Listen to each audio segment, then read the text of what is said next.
Welcome to the edge. It is not the end of the world, but you can see it from here. We are at the Fulcrum point, when society lies in the balance.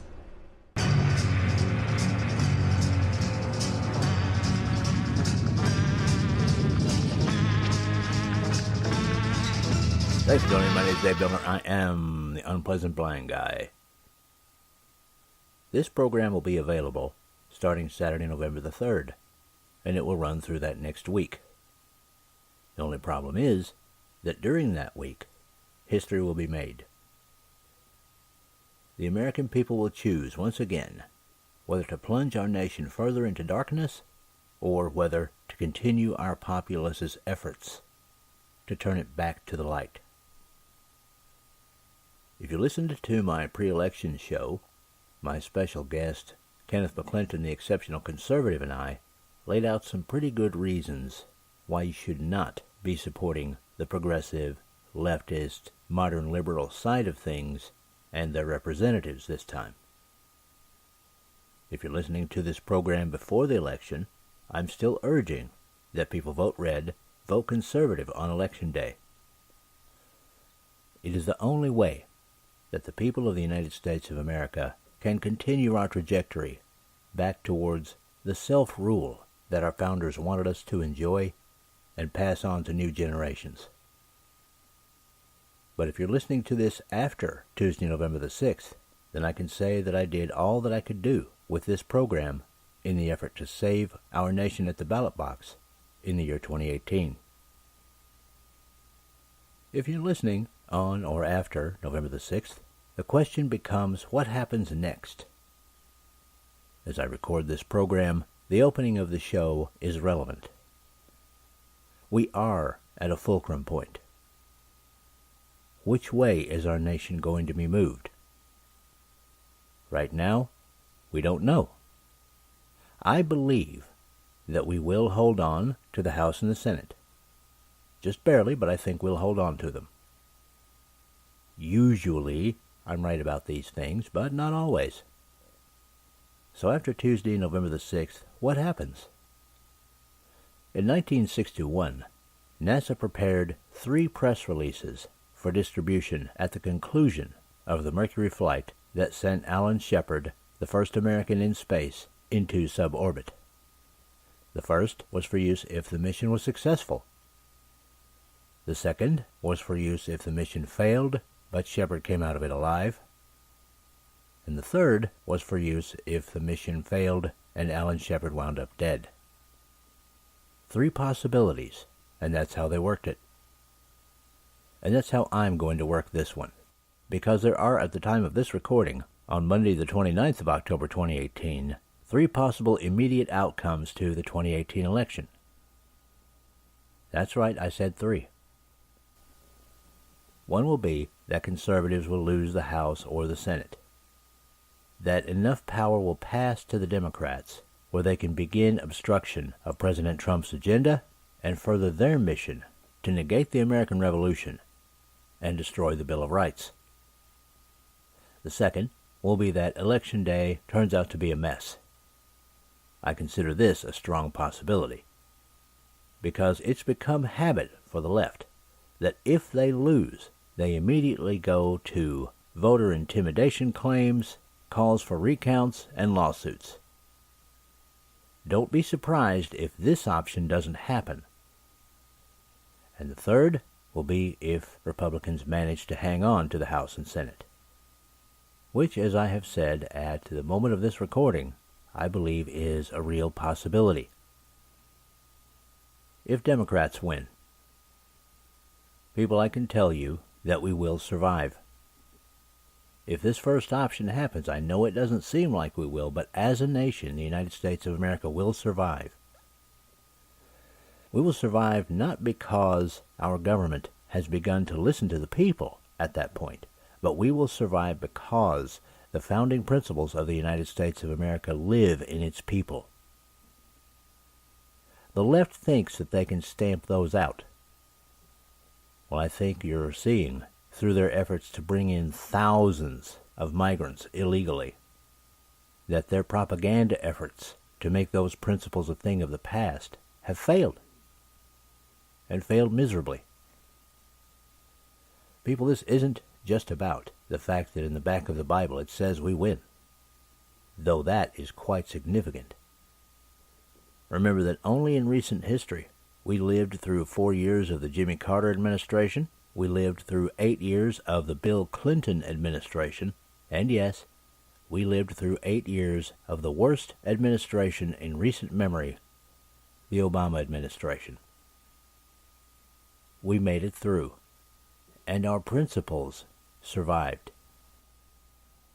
The idea that self-rule and personal liberty are the basis for our republic did not die. We didn't let it die. And if Democrats take control of the House and or Senate this time, we won't let it die. Whatever the left does, however the left tries to silence us, we will continue to share the truth, to share the facts, to share real history, and to share those best principles on which our nation was founded. Freedom will not be denied. If need be, we'll pass notes to each other written on paper, but our message will get through. The left will learn the lesson of all tyrants, that the more they try to suppress ideas, the more those ideas will flourish. Now, I'm not going to do what I heard another host do in 2012 when Barack Obama won a second term as president and people were depressed. That host basically said, "Well, it was because you didn't work hard enough." I'm not going to go there, because I know people worked and prayed and did what they could. We can do no less. What I am going to do, though, is to encourage you not to give up, not to give in, because the temptation, if the left wins, will be for some people to say, "You know what, I'm done. I'm sick and tired of busting my head against the wall of ignorance that the left has helped to build up around people. I'm beaten up, I'm beaten down, I'm sore, I'm exhausted. To heck with it all." God knows I've felt that temptation myself more than a few times in the past 50 years. But we can't give in to it. That is giving in to despair, and that's what the left wants. We have to see to it that they don't get it. We have to continue, each of us, in our own way, to further the cause of personal liberty and especially self-rule. The stakes are too high for the coming generations for us to do anything else. At the same time, we have to remember that not only are we right, but we are righteous. And that means that we must always maintain what we have always believed, which is that our rights end where other people's bodies, personal space, property, and ability to live a normal life begins. Anything else, and we're the left, anything else is thuggery. And unlike the left, we cannot let ourselves be drawn into that darkness. Any victory gained that way will be hollow and meaningless. We must continue to act as Jesus' apostles did and fight with the truth. Defend ourselves absolutely, but remember that it was God who defined our rights as a people, and it is up to us to be worthy of those rights and act as His Son would. Now, what happens if election night turns out to be a mess, and by November the 7th, we have no idea who won? Again, I say I think this is a definite possibility, given the left's penchant for being bad sports about this sort of thing. They've tried everything else to negate the will of the people since 2016, so I don't put it past them to try phony baloney lawsuits about voter intimidation, the recount shuffle, recounting, and recounting time and again until they get results they want, and maybe losing a few boxes of ballots along the way for the Republicans, and anything else that occurs to them to short-circuit a possible Republican win from November the 6th. In this instance, people, we have to stay strong. We have to keep to our values, and we have to encourage the candidates that we supported not to give in. The stakes, once again, are too high for politicians to act like this is a golf game or something and be gentlemanly and step aside when they know that their election has been stolen from them. There's an example in that from history, in that some rather sketchy things were done in Chicago in 1960, and Richard Nixon at the time chose to ignore it and not challenge John F. Kennedy's election, and Nixon conceded.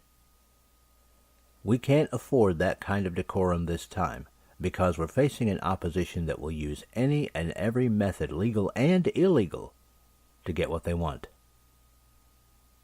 We have to encourage our candidates to fight, even if the opposition claims that they've won. Fight if our candidates think that there have been irregularities. And people, I can tell you right now, there will be irregularities. We must stay behind them in this, and we must not get discouraged.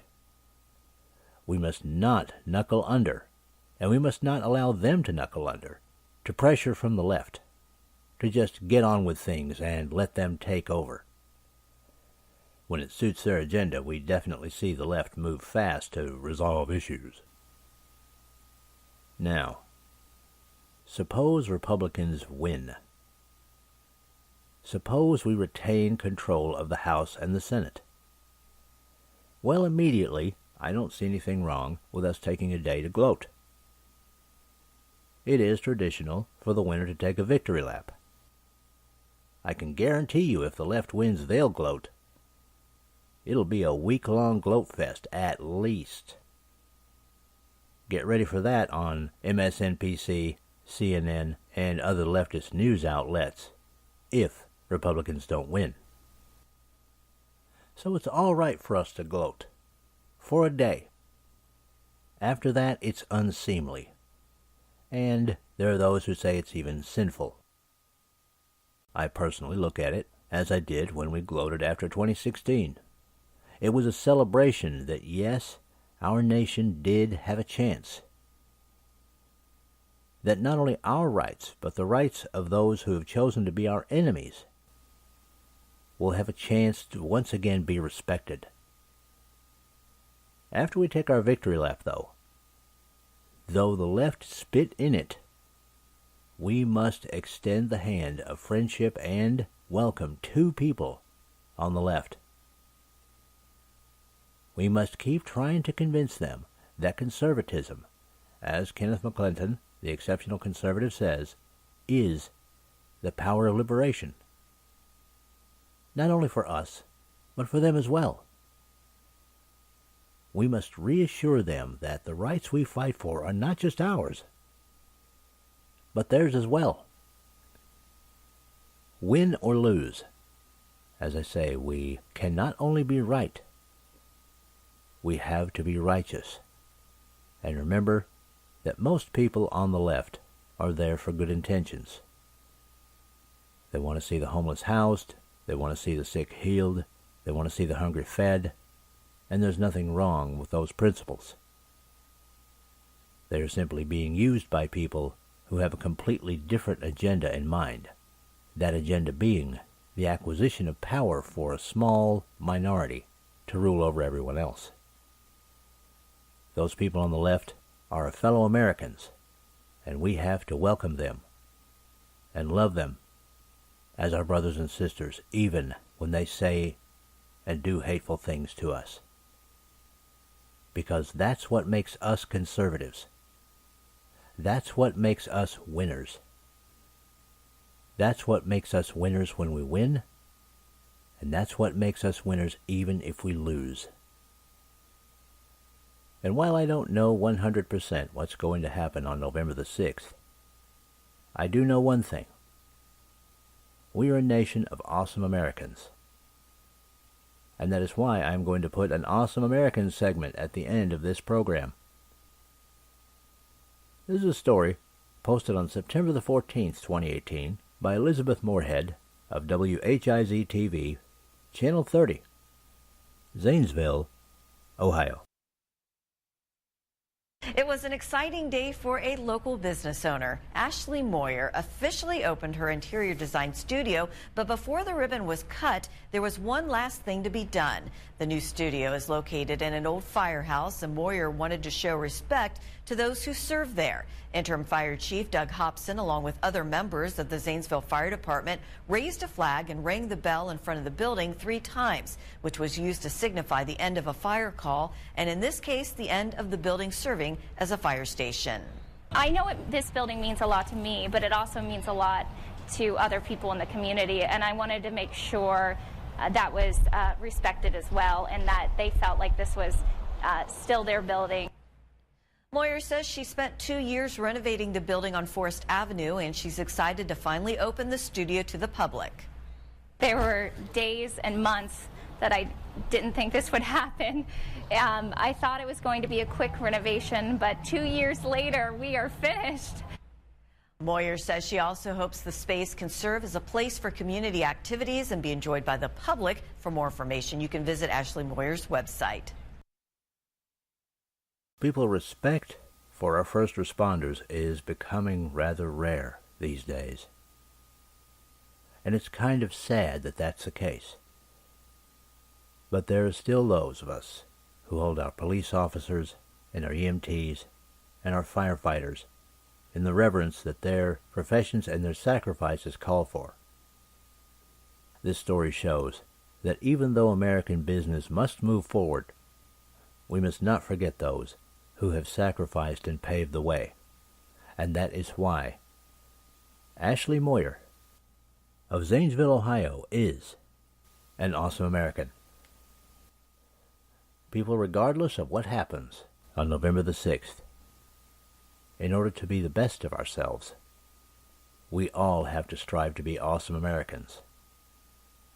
I've always said that our country is stuffed with people who have the spirit of charity and patriotism and brotherhood that we must share as we walk into the future together.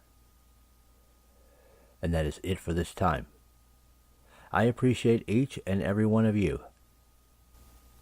Thank you for listening. If it's before Election Day, get out there and vote. And if it's after Election Day, thank you for all you did. And may your God go with you. Goodbye. The Unpleasant Blind Guy is copyright 2018. Anno Domini.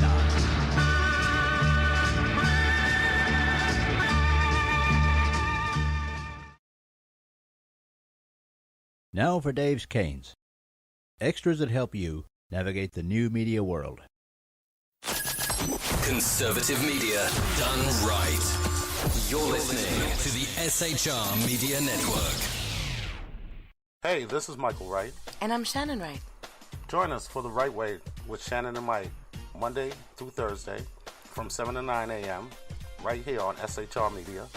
Why are they joining us? For fun things like sports, politics. Oh, maybe some news and entertainment? And all kinds of other things. Money and recipes and events, all kinds of stuff. Yeah, so join us Monday through Thursday, 7 to 9 a.m. here on shrmedia.com.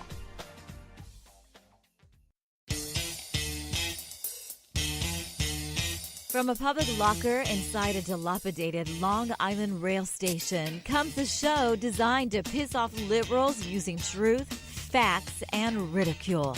The Lid Radio Show, featuring the conservative voice from the People's Republic of New York, the Lid himself, Jeff Dunitz.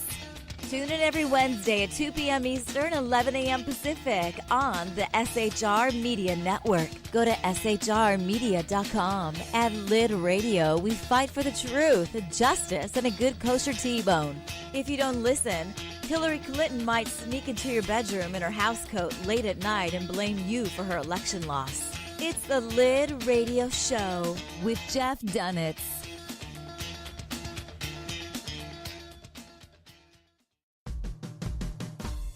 It's your business diva here, Melanie Collette. I am inviting you to a front row seat as I discuss some of the most intriguing details of wealth and finance with today's movers and shakers in the world of business. Listen in and discover financial truths on a global, domestic, and household scale. Uncover topics that will impact your wallet today and in the future. Money Talk with Melanie airs Monday through Friday, 5 p.m. East, 2 p.m. West, right here on SHR Media and High Plains Pundit Talk Radio. You can't afford to miss it.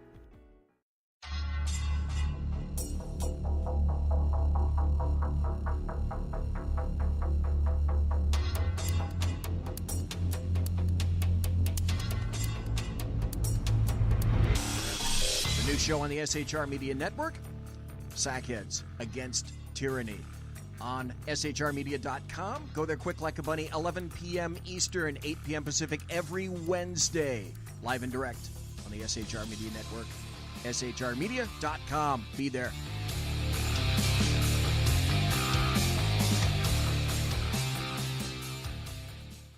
I'm Dave Milner. I bring 50 years of news analysis experience to you weekly through SHR Media, High Plains Pundit Talk Radio, and the Western Free Radio Network on the Unpleasant Blind Guy. And catch me on Jeff Mitchell's English Defense League Radio on blogtalkradio.com. There's no surrender, ever. Because truth is not always pleasant, like the truth that Arizona Senator John McCain is still dead, and yes, as a senator, he did suck. Broadcasting behind enemy lines in occupied California, a mere 2 miles from the state capitol, the bloviating Zeppelin's Berserk Bobcat Saloon radio show can be heard every Tuesday and Thursday night at 8 p.m. Pacific and 11 p.m. Eastern, only on the SHR Media Network. Go to shrmedia.com to listen. You can also watch on the SHR Media Facebook page and the SHR Media YouTube channel. No goldfish were abused in the making of this ad. Hey girls, Carry Girl Gear is here. More and more women every day are concealed carrying, participating in competitive shooting, and getting firearms training. It's not a boys' club anymore, and we don't have to shop in their stores anymore either.